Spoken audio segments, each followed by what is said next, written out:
Bangladesh cricket দলে বড় এক পরিবর্তনের আভাস মিলছে। দীর্ঘদিন ওপেনিংয়ে ব্যাট করে দলকে সূচনা এনে দেওয়া লিটন দাসকে এবার দেখা যেতে পারে একেবারে নতুন ভূমিকায়। পাকিস্তানের বিপক্ষে আসন্ন ওয়ানডে সিরিজে তাকে আর ওপেনিংয়ে নয়, নামানো হতে পারে মিডল অর্ডারে। কেন এই বড় সিদ্ধান্ত নিল টিম ম্যানেজমেন্ট?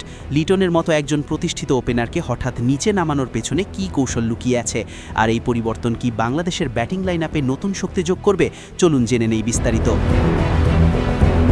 বাংলাদেশ ক্রিকেট দলে আসন্ন সিরিজকে ঘিরে শুরু হয়েছে নতুন পরিকল্পনা ও কৌশল। পাকিস্তানের বিপক্ষে ৩ ম্যাচের ওয়ানডে সিরিজ সামনে রেখে ব্যাটিং অর্ডারে বড় ধরনের পরিবর্তনের ইঙ্গিত দিয়েছে টিম ম্যানেজমেন্ট। সেই পরিবর্তনের কেন্দ্রবিন্দুতে রয়েছেন দলের অন্যতম নির্ভরযোগ্য ব্যাটার লিটন দাস।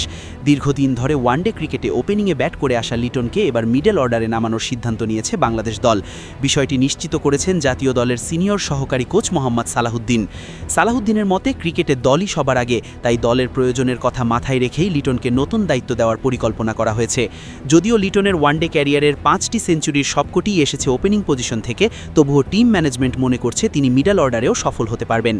আসন্ন সিরিজের প্রস্তুতি হিসেবে বিসিএল অল স্টার্স একাদশের বিপক্ষে অনুশীলন ম্যাচে লিটনকে 5 নম্বর পজিশনে ব্যাট করতে দেখা গেছে। এই বিষয়টি থেকেই বোঝা যাচ্ছে পাকিস্তান সিরিজে তাকে সম্ভবত মিডল অর্ডারের গুরুত্বপূর্ণ দায়িত্ব নিতে হতে পারে। কোচ সালাহুদ্দিন বলেন, বর্তমানে বাংলাদেশের মিডল অর্ডারে একটি বড় শূন্যতা তৈরি হয়েছে, কারণ দলের দুই অভিজ্ঞ ক্রিকেটার মুশফিকুর রহিম এবং মাহমুদুল্লাহ রিয়াদ আন্তর্জাতিক ক্রিকেট থেকে অবসর নেওয়ার পর সেই জায়গাটি এখনও পুরোপুরি পূরণ হয়নি। এই শূন্যতা পূরণের জন্য একজন অভিজ্ঞ এবং নির্ভরযোগ্য ব্যাটারের প্রয়োজন ছিল। সেই কারণেই লিটনকে মিডল অর্ডারে আনার পরিকল্পনা করা হয়েছে বলে জানান কোচ।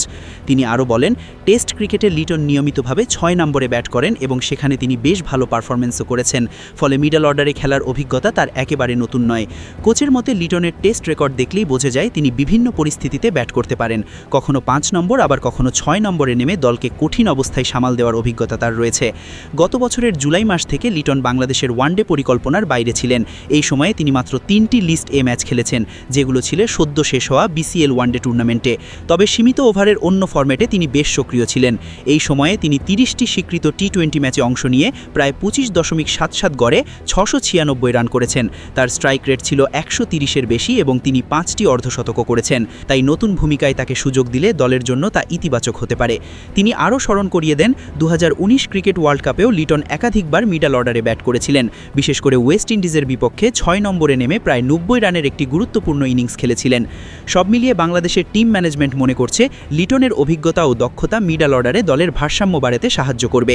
এদিকে পাকিস্তান দল ইতোমধ্যেই বাংলাদেশে পৌঁছে গেছে। 3 ম্যাচের ওয়ানডে সিরিজ অনুষ্ঠিত হবে ঢাকার ঐতিহ্যবাহী শেরে বাংলা ন্যাশনাল ক্রিকেট স্টেডিয়ামে। ম্যাচগুলো অনুষ্ঠিত হবে 11, 13 এবং 15 মার্চ। এখন দেখার বিষয়, নতুন ভূমিকায় ব্যাট করতে নেমে লিটন দাস কি আবারও নিজের সেরাটা দেখাতে পারেন এবং বাংলাদেশকে সিরিজ জয়ে গুরুত্বপূর্ণ ভূমিকা রাখতে পারেন কিনা।